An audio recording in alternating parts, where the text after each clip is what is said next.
My name is Janelle Cameron. Welcome to Budget in Focus. I am the Public Relations Officer at the Ministry of Agriculture, and this afternoon I am joined by my subject minister, the Honorable Zulfikar Mustapha. Minister, welcome. Thank you. Okay, we're here this afternoon to dissect the budget as it relates to the agriculture sector. We've seen over the years since the PPP government regained office that the allocations to the agriculture sector has increased significantly. In 2020, the budgeted sum was 18.4 billion. In 2021, it was 22.6 billion. In 2022, it was 28.7 billion, and in 2023, it was 33.2 billion. This year, we've seen 97.6 billion being allocated to the sector. Minister, share with our viewers how these additional funds over the years have influenced development in Guyana's agriculture sector. First of all, I want to say generally, before I answer directly on my sector, the agriculture sector, that this year's budget is a continuation of our plan to bring prosperity to every single Guyanese. What we have started out in 2020, we are now consolidating, and as you rightly mentioned, we have seen an increase in the allocation in the agriculture sector. But overall budget, this year's budget is over $1 trillion, the first time in the history of our country. And when you look at the benefit that are in this budget, they are benefit for every single Guyanese. Every single Guyanese. And we'll deal specifically with the agriculture sector in a moment. But when you look at the school children, when you look at the vulnerable group, the pensioners, the people receiving public assistance, the people who are doing the part-time work, all those persons would have are in this budget to get more benefit. For example, the school children cash grant, which was taken away by the previous government. This year will be 40,000 plus another 5,000 for the voucher, which will be $45,000 per child. And that is a tremendous help for parents. We have seen public assistance when we got into government in 2020. It was $9,000. Today, this budget, we have increased that to $19,000. Old age pension, we have increased it to $36,000. Besides that, this year's budget also have a program where school children and pensioners will be given vouchers so that they could have corrective spectacles. They could test their eyes with a $3,000 voucher to any institution of their likeness. They will be, if they have to have spectacles, they will be given a voucher of $15,000. So all these benefits, leaving out what we are doing into the landscape of our country, transforming the infrastructural landscape. We have seen almost 13,000 workers now with this budget. They will be exempt from paying income tax. You know that the threshold have increased to, or will be increased to $100,000. So those are big benefit, leaving out the social sector, like investment in the health sector, investment in the education sector, the housing sector. So those are massive, massive programs that we have that will catapult our nation to greatness. So this year's budget, as I said, is a program that we started in 2020 to transform our country, to bring prosperity to the people of our country, and this is a continuation of our program to ensure that every single Guyanese benefit from the prosperity that we are bringing to Guyana. This brings me to the agriculture sector. And for agriculture, you rightly said, a government with a vision will always invest and increase budgetary allocation to this very important sector. You know for a fact that His Excellency the President have been focusing on improving and increasing production in our country. We want Guyana to be a hub of food production. We want Guyana to be a country, a hub for distribution of food. That is why we have embarked on a number of transformative projects, transformational projects, projects that will help put Guyana there to be the lead or the leader in food security. And and I want to make this point. When I became Minister of Agriculture in 2020, Guyana, since the inception of CARICOM, Guyana always lead in agriculture. But when I became minister in 2020, our place was taken by St. Vincent and the Grenadines. Because what? We have seen the former administration de-emphasize agriculture. We have seen the budgetary allocation. You said just now that from 2020 we have seen massive increase in the allocation to the agriculture sector. But in 2015, when the PBP left office in 2015, came out of office in 2015, we have seen a decrease in the allocation when we went back to office. It was so much low that it gone to roughly approximately $13 billion. Right? Today we are seeing $97.6 billion allocated to this important sector. Why? Today you're seeing a robust sector. You're seeing Guyana is playing that leading light in the agri-food system in the Caribbean. Since since our president, His Excellency, has taken over the lead in agriculture, agriculture diversification, and food security, we have seen a renewed interest not only in Guyana but across the Caribbean. Right now, as I am speaking to you here, I have had a number of discussions with my counterpart in various CARICOM countries, and they want us to help them and share experience with them, help them to develop their sectors. As a matter of fact, the Minister of St. Lucia and his team will be in Guyana here from Monday next week to look at our sector, the agriculture sector, how they can develop their sector like ours here, some of the programs that we have. So yes, I am very elated that we are having this kind of budgetary allocation in the agriculture sector. That is why you have seen the transformation that have taken place over time. We have seen during the budget, the reading of the budget, the Minister of Finance would have alluded to this sector as one of the robust sector. We have seen last year the target set. We have met our target. We have seen a growth of 7%. That's a tremendous growth for the non-oil sector, right? When you look at countries around the Caribbean and around the world that their sectors are contracting, leaving out the oil and gas sector that we have here, we have seen a 7% in growth in the non-oil sector, especially in the agriculture sector. We have seen a 28% increase in sugar production.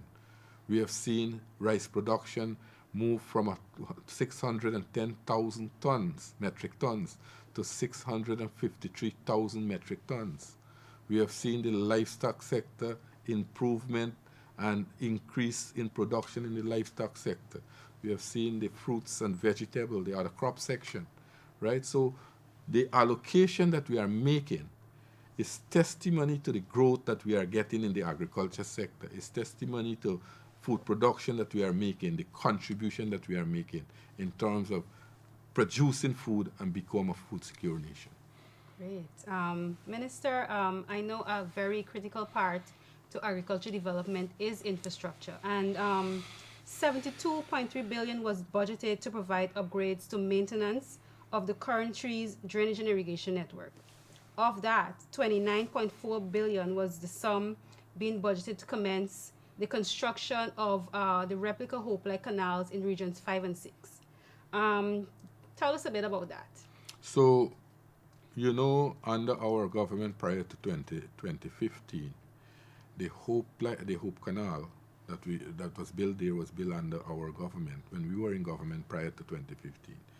And when that canal was built, we had a lot of criticism from the opposition then, and now opposition, the AAP and UAFC, and they criticized and said that will be a white elephant, right? That will be one of Jack Dale's white elephant.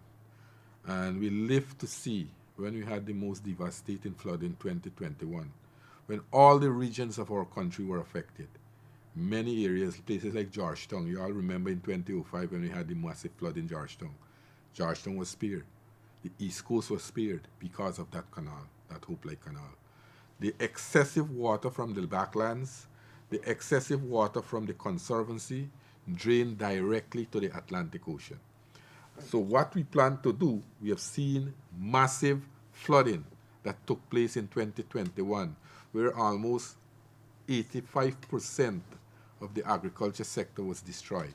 We have seen loss of crops, loss of livestock, and we have decided that we have to do these structures, massive structures across the country. As a result of that, the president made a commitment that we will start the construction of these Hope Lake Canal in a phase approach, especially in regions 5 and 6 this year. So I'm happy to say that the allocation is in this year's budget. Like other commitments that we have made, we take our promises and commitment very seriously. The allocation is in this year's budget. In a matter of months, the construction of this canal will start. We are at the stage where we are doing the design, completing the design. We have the consultant and they are working to complete the design to that. We have already in the daily newspapers, we have the expression of interest where contractors are invited to express their interest. And these will be massive structures across these regions. You know, Region 5 is the largest agriculture region in our country. We produce almost close to 70% of all agriculture produce coming out of Region 5. And we have to have proper drainage facility. Also, Region 6 is another agricultural region where a lot depends on infrastructure. And in Region 6, we will also do those Hope Lake canals in Region 6. So I am very happy to say that these canals, this massive mega project will start this year. In a matter of months, it will start. And I'm looking forward for its completion, where we can have drainage taking place on a regular basis so we can avoid flooding and continue to prosper in this important sector. Minister, given the importance of these projects, can you give us a timeline that the ministry or the government has set to have these two, for instance, in regions 5 and 6 completed? So these, I am hoping that before the end of next year, this project could be finished and come to fruition, that all the structures will be in place, and we'll have it operational so that we can continue, as I said, to expand another agriculture sector. You know for a fact that this year also, in this year's budget, I am looking at the sectors to increase more land allocation to farmers, to make more lands available, to clear more lands, to prepare more lands. So as long as we have more lands, we'll need more drainage capacity. That is why we are not only planning to expand land, we are also putting infrastructure in place so that farmers can enjoy and get these infrastructure.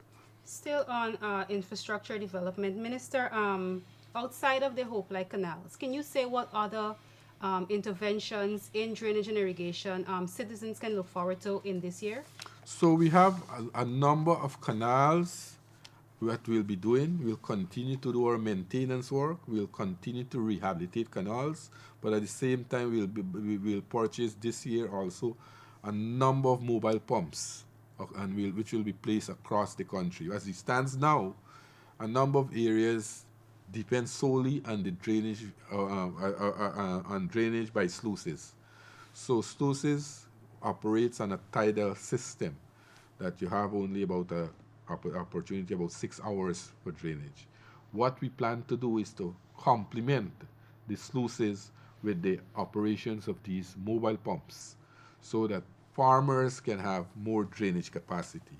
At the same time, whilst we are experiencing also condition like what we are experiencing now, El Nino condition, we will also use these pumps to work as irrigation pumps so that we can produce and provide more fresh water for farmers during dry conditions. So these pumps will act as dual purpose, sometime for drainage and another time for irrigation. So that is the way we plan to operate and enhance the sector to make infrastructure more available for the farmers, equipment more available so that they can have proper access and proper way to do agriculture. All right, let's get sweet now, Minister. Moving on to sugar. 6 billion is being budgeted to improve production and operational efficiency of Guyana's sugar industry. Last year, the government made good on another promise in its manifesto to open the Rose Hall estate. Um, Share with us some milestone achievements for the industry since 2020 and some of the plans for 2024 and beyond. Well, we have lived to see what the opposition, then government, did to the sugar industry. They have closed, under their tenure, they have closed 4 sugar estates.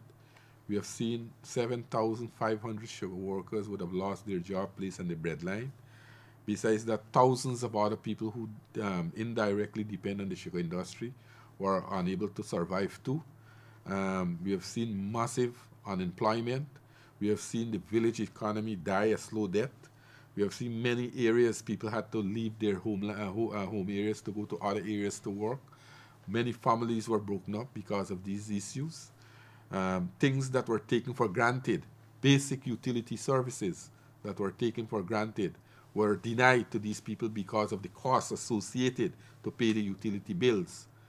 All those were effect by the closure of the sugar estate by the AP and UAFC. Today, what we are seeing in those areas, to date, we have re-employed close to about 2,500 of those workers that were laid off or that were dismissed. We have seen the reopening of the sugar estate at 𝐁𝐔𝐃𝐆𝐄, the Rosal estate 𝐁𝐔𝐃𝐆𝐄. We have seen the village economy start to sprung back to life once again.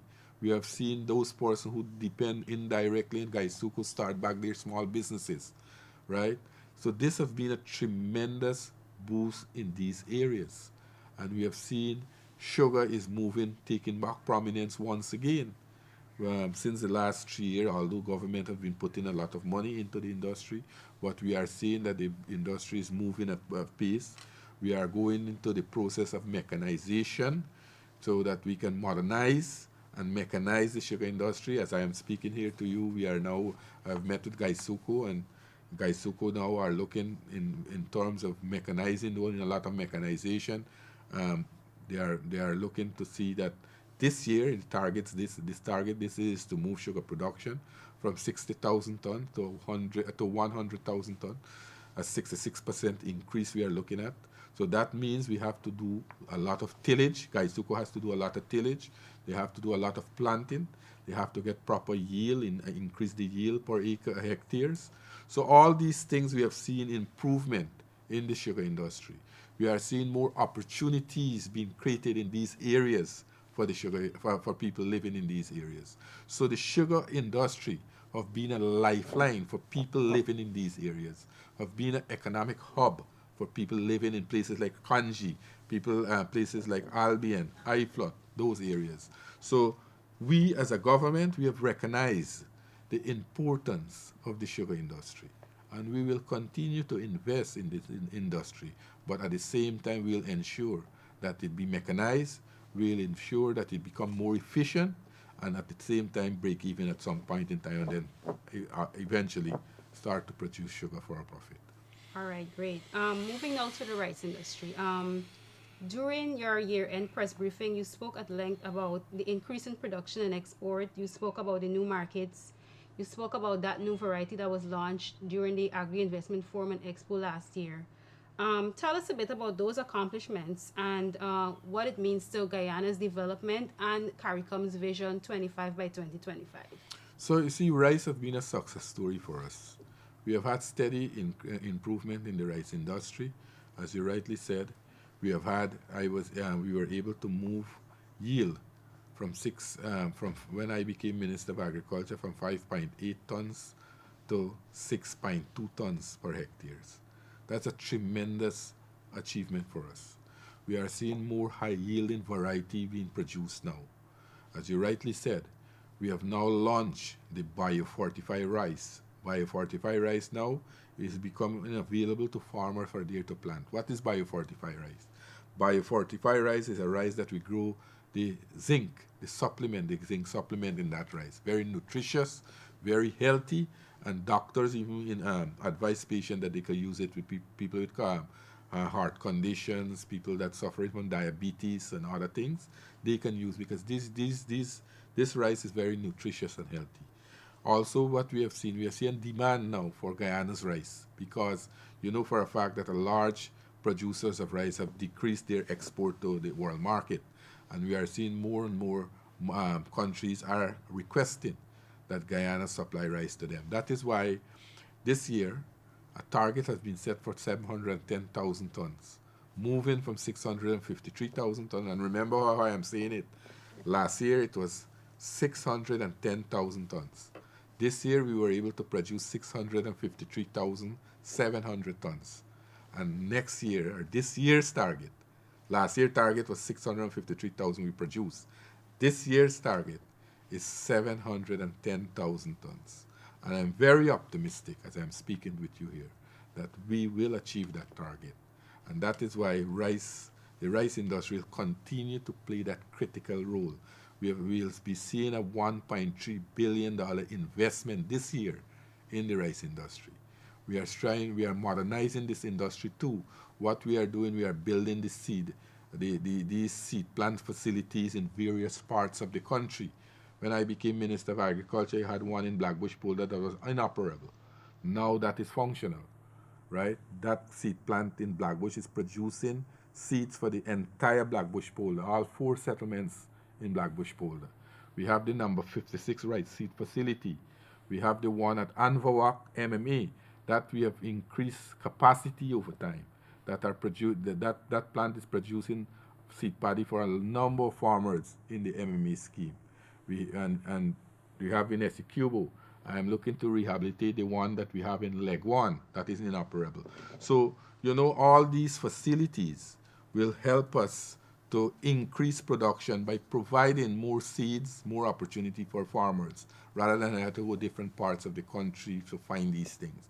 So we are making it easier for farmers. What we are doing, as you rightly said about D&I, we are developing the infrastructure, but at the same time, we are making input easier and make farmers get easier access to input seeds, fertilizers. We will be making fertilizer free.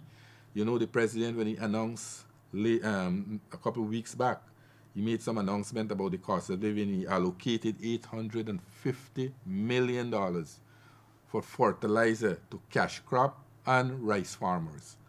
In a matter of weeks, we will start the distribution of free fertilizers to rice farmers and cash crop farmers.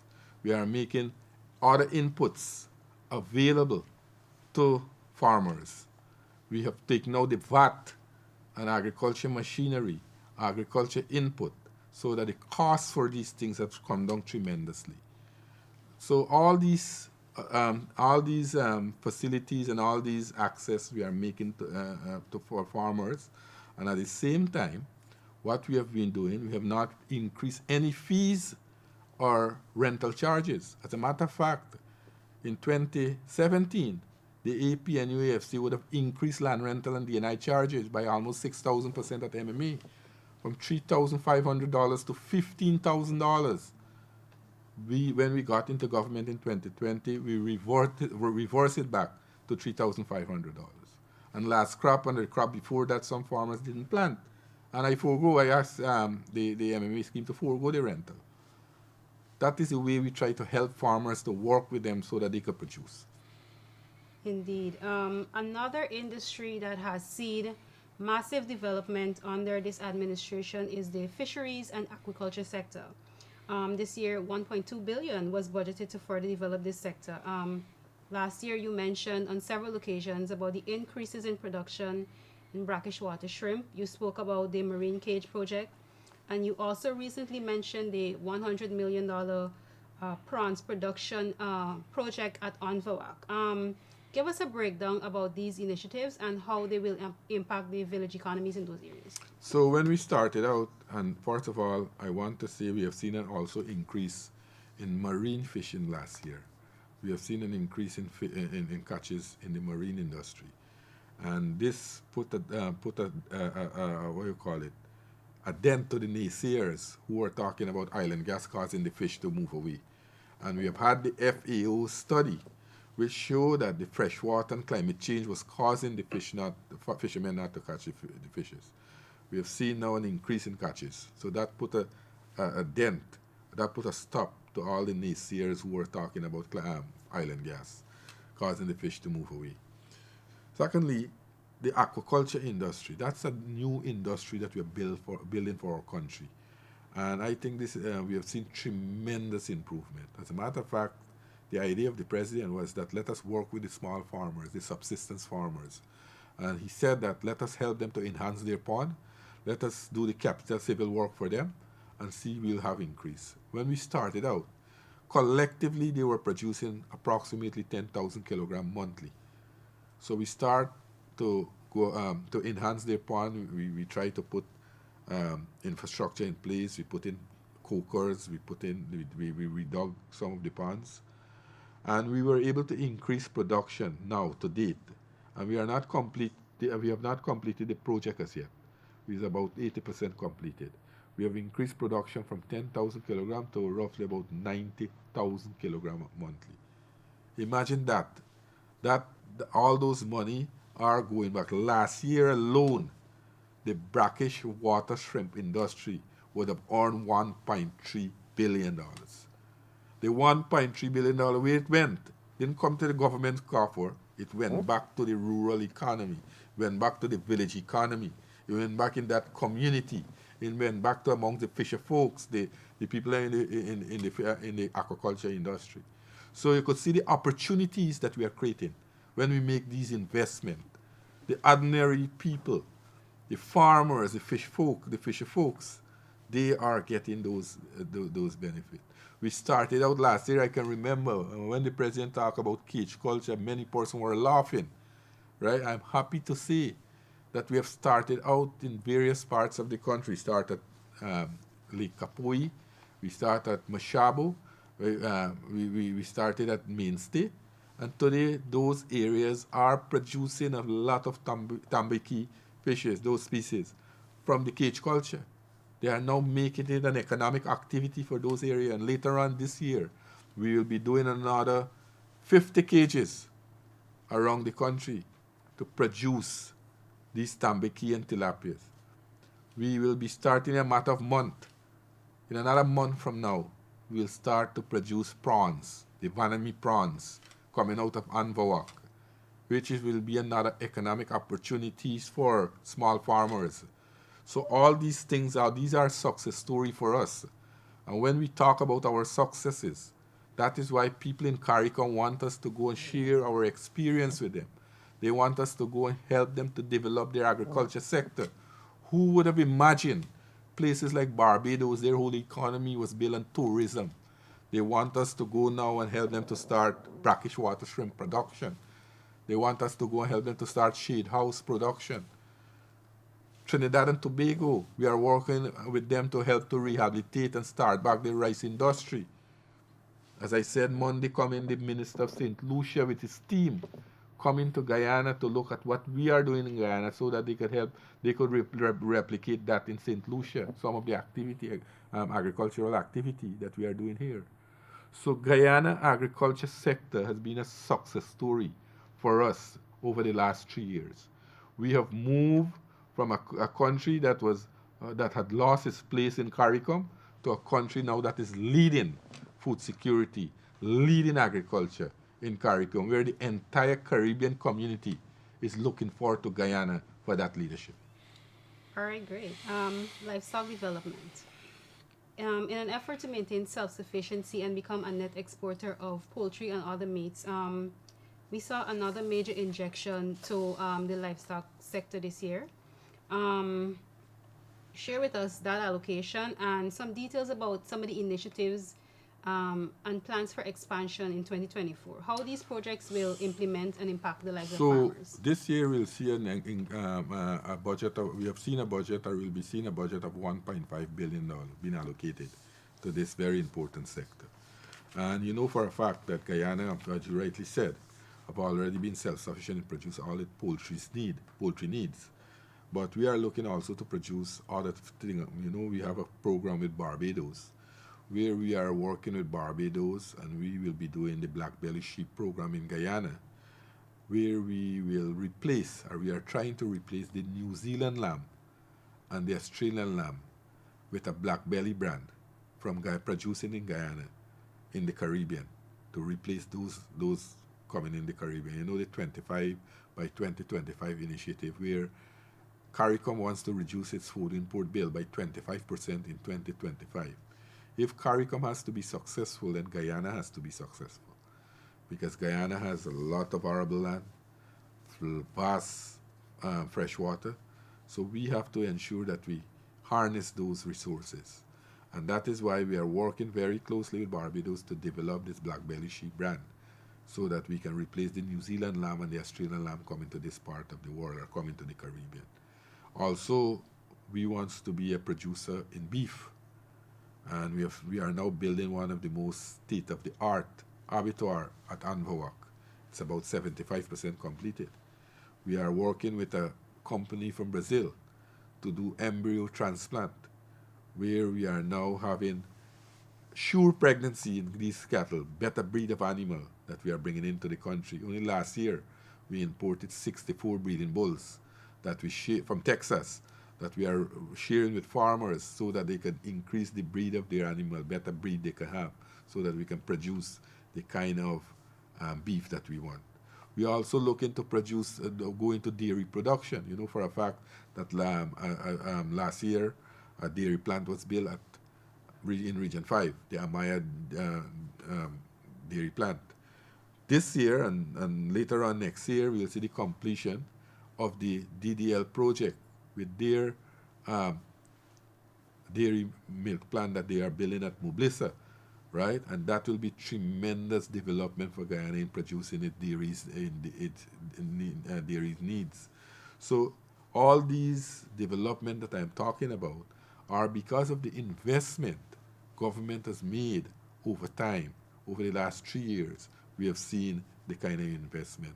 So in the livestock sector, in all the subsector in the livestock sector, the beef, the cattle, the mutton, the swine, the poultry, all the areas, we are seeing improvement. As a matter of fact, we have a success story in swine production. We have seen a lot of swine being we have produced over time, right? And we are working with a swine farmer in our country. We are working now also with a private investor in building a sausage plant and a swine abattoir at the Garden of Eden.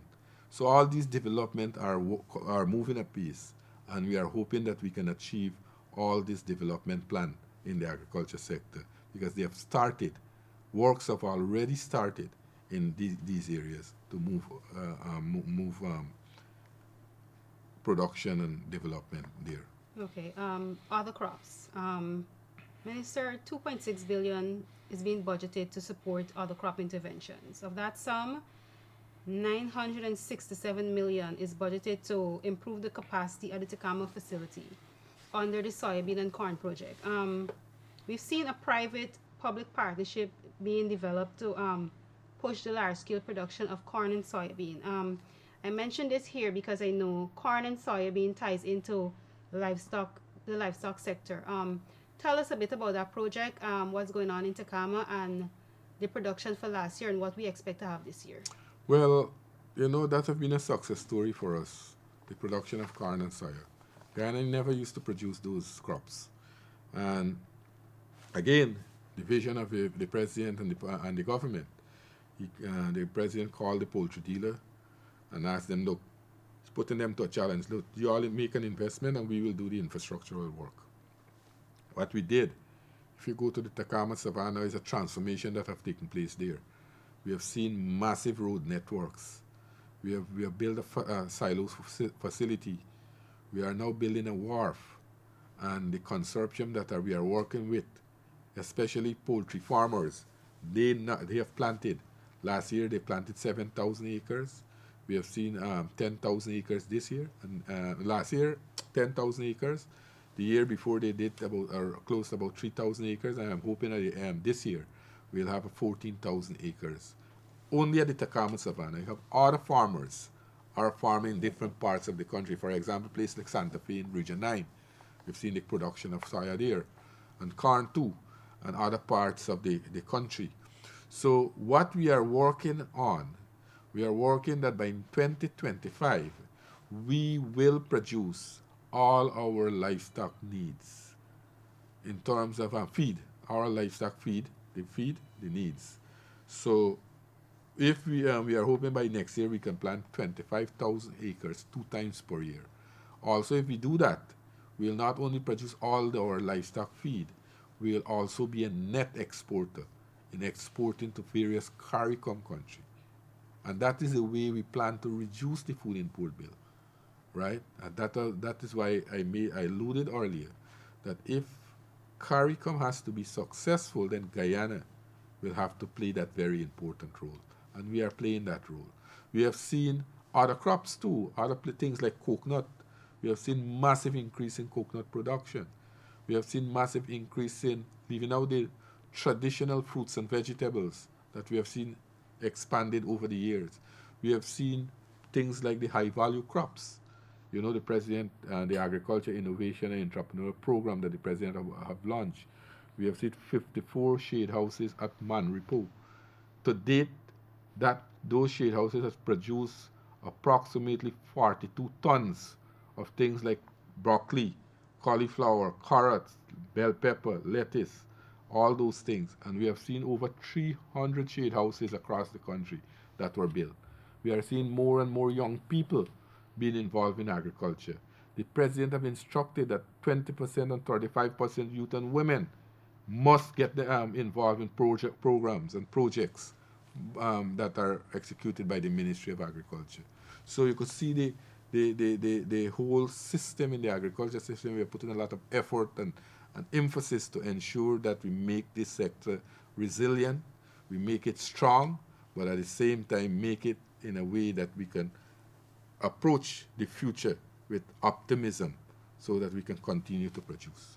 All right. Finally, Minister, earlier we spoke about the infrastructure and the importance of it in with dealing with agriculture and climate change. In 2021, we had that flood, and last year, the sector was also affected by climate change through the El Nino phenomenon. We've seen announcements, we've heard announcements by the government, yourself and the president, speaking about some of the interventions, how they helped. We saw the cash grants in 2021 and 2022 to assist with the flood. We heard disclosures about the assistance with fertilizer. Tell us how those interventions have impacted the lives of the farmers and how it has trickled down to the consumer in terms of the production and more products being available for purchase at a cheaper cost.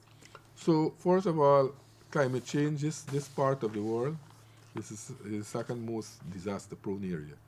And we have to take cognizance of that fact first. Then we are also looking that government cannot continue to bail out people when disaster struck. We'll give them some, yes, but we have to put some mechanism in place.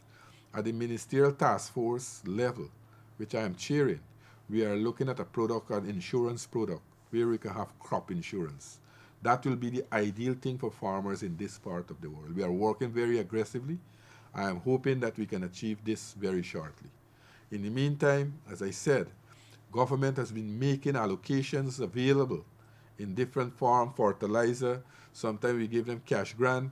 We make other inputs like planting materials, chemicals available, and these are helping farmers tremendously.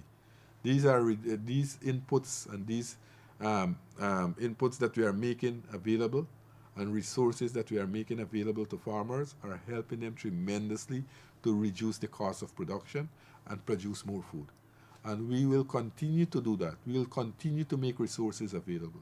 We will continue to make input available, and because we see this sector as one of the most important sector for us. We have seen what has happened when we had the pandemic. Many countries that have large sum of money were unable to procure food. Today, we are seeing that most countries now are investing in agriculture, investing in food production. And what we are doing now, we are now ramping up. Although we are producing 60% of the food that we are consuming, the president wants us to plant more to increase our crop so that we can produce eventually all the food that we are consuming. You know, we have a number of tests going on, trials, things like we trial.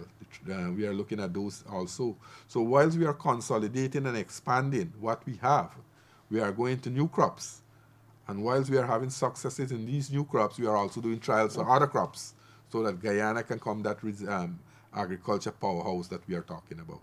And with the investment that this government, the PPP civic government, is making, Guyana will be once again the breadbasket of the Caribbean. All right, great. Minister, thank you. That's a lot to digest. I know your sector is quite wide, and there's a lot more that we can discuss, but we will look forward to your budget presentation come next week for more details on what is to come for the sector. Thank you for joining us, Minister. Thank you. This is Ms. Cameron. Thank you. This is Budget in Focus.